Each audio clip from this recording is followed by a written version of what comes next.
Hey guys, my car's not starting. I've got everything hooked up, I think, but something is awry. I'm going to let you take a listen to it. Let me know what you think is wrong.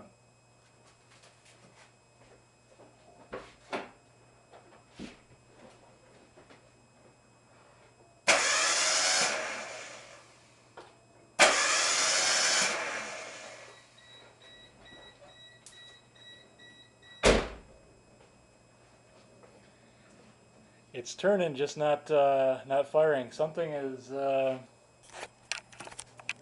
didn't get hooked up, but I thought I went over it pretty well. I left the timing belt cover off to check for some possible leaks and whatnot.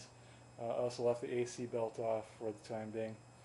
I don't know what it is, guys. Help me out.